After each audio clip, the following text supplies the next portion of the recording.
Welcome back to another exciting episode of the Healthy and Wealthy and Wise podcast, hosted by yours truly, Misty Magdalena Grace, also known as Magical Mags. I am an abundance alchemist, helping you alchemize fear into love, pain into purpose, scarcity or lack into abundance, so that you can live your best life, your best health, your best wealth, your best relationships by trusting your best wisdom within. Please enjoy the show, like and subscribe, and leave a review if you see value in this amazing show. And feel free to stay in till the end. You may have a surprise gift waiting for you on the other side of this episode. Hey, welcome back. We are here at episode 392 of Healthy and Wealthy and Wise. I'm doing the countdown to 400. It's going to happen in the next 4 weeks, and I think it's perfect because I'm really excited to launch the Year of the Horse in February. February 17th marks the official kickoff of the not only Year of the Horse, but also eclipse season. There's going to be a new moon annular eclipse on the 17th, and that's the Chinese New Year official kickoff of the Year of the Horse. We're still finishing up the Year of the Snake. And as you know, on this show, I bring out guests. I had an amazing guest this week in Mackenzie Darling. We talked a lot about the new earth leadership and ancestral shadow work and trauma and how to heal that. And especially with what's happening on the planet right now, it's very evident that we've got a lot more healing to do. And then I just keep getting these downloads, intuitive guidance around what is necessary and relevant today. And the witch wound keeps coming to me over and over again through clients, and just even through my own journey of becoming my best and highest version of me in this timeline. And so today I'm going to quickly define, maybe like 10 minutes, maybe 15 at most, what is the witch wound? You've heard me talk about it, but I want to distill it down into its simplest form. And just so we're clear, this is men and women, or non-binary, whatever and however you perceive yourself, whether male or female, which is not only women. And I know first and foremost, I want to acknowledge, if the word witch triggers you, that's actually a very probable sign that you even have this wound. I know for me, I was scared to even utter it on my podcast years ago. However, I healed deeply my witch wound starting in 2022. 2023 is when I completely changed my podcast from entrepreneurship to spirituality and came out of what I call the witchy broom closet. And I'm going to first define witch. I did last month when I had Julie Faust on. She's a witchpreneur.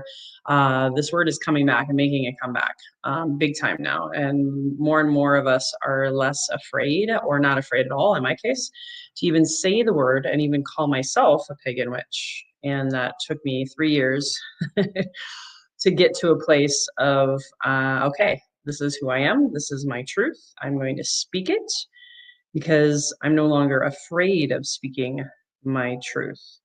So you're starting to get little glimpses of what my witch wound was. So first and foremost, a witch, male or female, also could be called a magician, also could be called a healer, also could be called a spiritual teacher, an herbalist, a naturopath.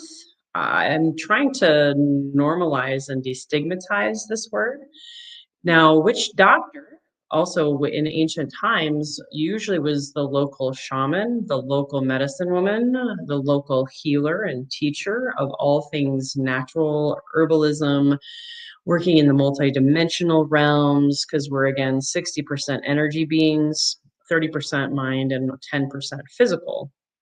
So the witch doctor, or witches of that time, knew that you can't just simply treat the symptom like we do in big pharma years, like the years that we're in now. That's all part of the witch wound too, by the way. The pharmaceutical industry, the supplements, the fitness craze, all the fads, all of that is part of the witch wound. So I'll come to that in a second. So when you think of the witch doctor, the witch, the magician, the healer, the teacher, the naturopath, the herbalist, again, for me, they're all synonyms for one and the same. It's just witch was considered a bad thing. And I actually have a book here called The Witch Wound, Heal the Witch Wound, Reclaim Your Magic and Step into Your Power. I highly recommend this book. It's by Celeste Larson. And so again, a witch is a healer. A witch does for thousands and thousands and thousands and thousands of thousands of years. You could even say possibly up to 200,000 plus millions, depending on who you are and what you believe about the origin of our planet. They were all about getting to the root cause and working with herbs and prayer, affirmation, some people would call it spells, to help alleviate the pain and suffering of that person's ailment, whatever that ailment of the day was, mental, physical, spiritual, or emotional. And ultimately, since 60% of us are as individuals, 60% of you, me, we're makeup is energy. Guess what? They were working a lot with energy, chakra. Back in the day, they didn't call it Reiki. That's what we call it now. Christ, Mary Magdalene, some of the greatest teachers of our time were in their own right. If you want to call them that, they were witches. They're all about natural healing and working with the energy, then the mind, and then the body last, right? Whereas in the pharmaceutical world, the medical Western world, we start reverse, and that's not where our dis-ease shows up first. The physical is actually the last place it shows up. So if you think about that, hold that definition. And again, I always share with people, I'm a teacher, I'm a healer, a practitioner. I expect to trigger some of you, if not a lot of you. You don't have to agree with me. However, if you are triggered by this topic, there's something there for you to look at. That's what I tell my clients all the time. I'm a shadow worker. That's also what the witches do. The witches delve deep into the underworld, the shadows, the unconscious mind, Carl Jung. Again, all of this is science and spiritual, and you might even say some religions have witches, like the Norse, the pagan, different lineages all over the world. Shamans in South America, you could also call them witches, right? And a lot of people are into the fad, the trend, the craze of ayahuasca ceremonies and going to Peru, et cetera, et cetera. So a lot of people are surrounded by this word. It's just, how did the word get bastardized? How did the word get to be so negative? Well, patriarchy came in.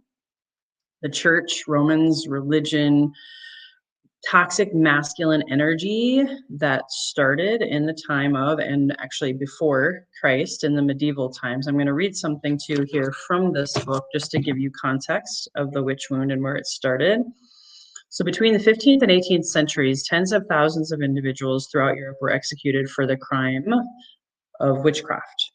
Most modern scholars place the number approximately of 50 to 100,000 deaths at least. Countless more were probably 2 to 4 times that, were accused, tortured, and exiled by their communities. So they were outcasted. They were probably the black sheep, the weirdo of their family, right? They had psychic gifts and powers, and or were just really strong in their truth. And people were jealous of that. People judged that, especially the patriarchy. And so they say that during these prosecutions, also known as the burning times, 80% were women. Many were over the age of 40. Many owned land. Many were very powerful. Many were single. Many would get into circles with other powerful women and pray to their ancestors. They would celebrate holidays that now have been overtaken by Christianity and all the Roman Empire, radically changing our calendar and actually trying to take everything about witchiness, magic, power, internal divinity off the map. Okay.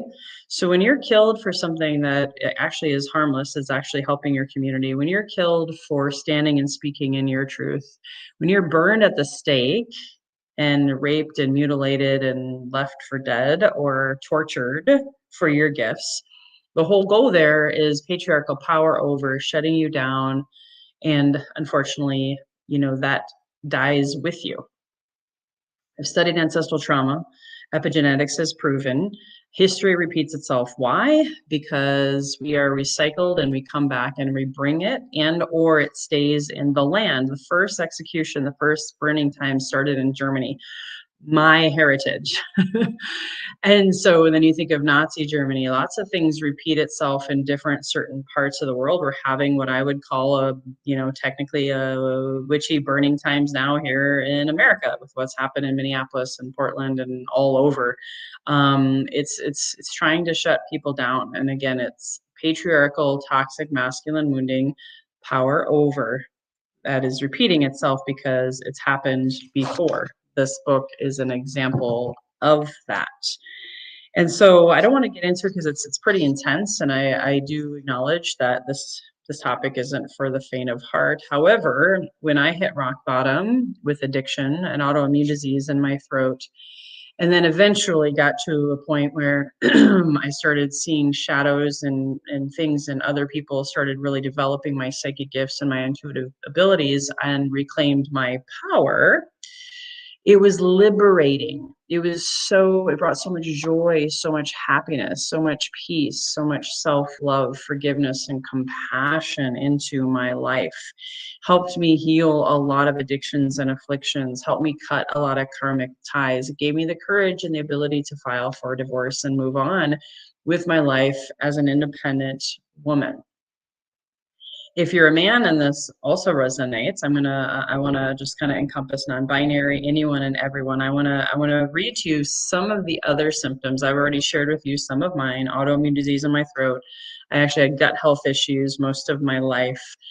There's a lot of connection to that with lower chakras, as well as menopause, and just a whole lot of other symptomatical things, anything below the heart chakra, because that's where, again, if you're raped, you're assaulted, you're cut down, then you're burned at the stake. The first thing that goes, right, is everything from the root chakra on up. That's really traumatizing. And that trauma, the body keeps the score, and it passes on through your karmic lessons into the next life. So here's some other ways you can see how this works in your body and in your current life. Can manifest as a deep-seated fear of one's own intuitive center. I can so relate to that, and a lot of my clients don't trust themselves. So if you don't trust your intuition, if you don't trust yourself, that's a big sign that you have a witch wound from past lives, and maybe many past lives. Again, male or female, non-binary, it doesn't matter. If you fear your own power and your authenticity, and you think you got to hide your light, you got to dim your light, you got to dumb down your gifts, you got to stop speaking, which leads to self-silencing, doubting yourself, hiding your gifts to avoid judgment or punishment. It leaves both spiritual and psychological scars. I believe depression, anxiety, all of this stuff is passed down through DNA, and of course it's cultural.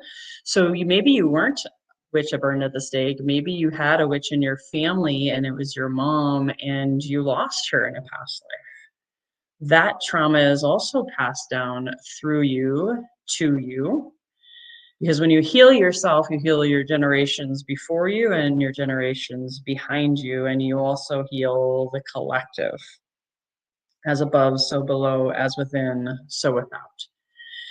So if you're a healer also and you don't like to ask for money, maybe you're like a pauper, you're poor. A lot of powerful witches, and again, healers, teachers, all these words are the same for me. They had a lot of money, they had a lot of land. But then when you think about this, if you're killed for that and it's taken from you, that's where a lot of abandonment and fear in the root chakra, which is where when we're born, all of our ancestral and past life patterning comes through. And that's supposed to be our foundation. But if you are always robbing Peter to pay Paul, or you don't ask for the right amount of money and you just say, I'm just going to stay poor, it's because you don't want to be found out. You don't want to be killed again. It also suppresses a lot of your feminine energy. Again, male or female, we all have feminine and masculine archetypal energy inside of us. That was modeled by mom and dad, and then society. So if you're shutting down your intuition, you're shutting down your third eye, also your sixth chakra, your sixth sense. A lot of women have a very, very powerful sixth sense. And then you will fear your own gifts and judge yourself and shut those gifts down. And then you're living an inauthentic life, which can lead to addiction. It can lead to digestive issues if you're empathic and you know you don't fully understand your gifts, maybe, and you're taking on other people's energies. You can't digest other people's guilt, shame, fear, and abandonment. And that's rampant right now. If you've been feeling sick, you've been run down quite a bit, all of these are connected to a possibility. I'm not saying that everyone has this wound, but collectively, you may be impacted by it, especially if you have a partner who has a witch wound, or a child, or a mom, or whomever, a father. Ultimately, this can really, really never, ever be supported by Western medicine. In fact, a lot of it, if you're working on the physical symptoms, like for me, gut health, I took a lot of probiotics, I took a lot of supplements, I did a lot of elimination diets and all of these crazy things. And guess what? If I would have started with a witch wound 2 decades ago, when I started my healing journey with my gut health, oh my gosh, I don't even know where I'd be today. I'd have a lot more money in the bank account. I could tell you that. I would have spoke my truth a lot sooner. I would definitely have embraced my intuition and trusted myself a lot more. You've got to be able to engage in shadow work. You got to be able to engage in with working with people like myself. I can also give referrals of people who understand this witch wound at the deepest level. So that's a summary. If any of that resonates with you, please reach out to me. If there's anything that I can do to help you work with these psychological and spiritual scars and wounds, there's a lot of wisdom. There's a lot of gold in them, their hills. And it's not something that you can face alone. It's not something that most psychotherapists work with. I'm not down on psychotherapy. I'm just up on more of the deeper energetic and somatic. Once you can release it energetically and somatically, the mind clears up, your chakras are more open, you're more in alignment and stepping in your and speaking in your power and your truth a lot more readily. You'll heal digestive issues, you'll heal a lot of menopausal symptoms, ladies. You'll also just know how to hold yourself and be in your own power instead of being needy or reliant upon someone else. Although we do need community, and that's important now more than ever. I just want to reiterate that. If you are a woman, if you are open to this, I have a witch wound online circle and yoni steam class coming up on January 23rd. It's $33, drop in. Please consider it. It's a week from tomorrow. If you're watching this live, hello. I always want to welcome my live guests. Feel free to comment below if you have any questions. I was just going to wrap it up, but if you have any questions about the witch wound, if you just want to say #live where you're tuning in from, I'll take a couple questions here right now if you do. No worries either way. If you saw value in this, please like, subscribe, hit the share button. Sharing is caring, because this is something that I'm going to be talking about all year long. I'm really, really passionate about this now that I've really, really, truly stepped into my power and helping other women, so many women now, step into their power. You can also email me if you'd like a consultation, a one-time free consultation on womb healing, working with the witch wound, stepping in your power, speaking your truth, cutting ties of toxicity, charging more money through your business, all of those things. I used to be a business and sales coach, and I got to tell you, no tactic, no Instagram story, no email marketing campaign is going to help you if you have the witch wound and you don't work on healing that. Because your vibrational frequency is still carrying that wound and that toxicity, and you're sending and emitting that out through your email, through your social media campaign, through your messaging, your marketing, and of course, in-person events as well. So in summary, again, January 23rd, you can also get the recording if you can't attend live. I'd love to have you join me, ladies, in going deeper into understanding your witch wound. And again, please share this with someone you know that may be struggling with this and is really maybe tried everything. Those are my favorite people to work with. If you've tried everything and you're still stuck with any of these symptoms that I was talking about, the mental, physical, spiritual, emotional health challenges that you're facing, especially with what's happening right now in our government, especially with what's happening in our country, it's triggering more and more of the witch wound. because ultimately, I hate to say it, it's like a repeat of that witch hunt and burning times right now on our planet. And we got to go inward. We got to heal at the energy level, the mental level, and then by so doing, the physical level will shift and all will be well. I guarantee you, you raise your vibrational frequency. You don't live in fear anymore.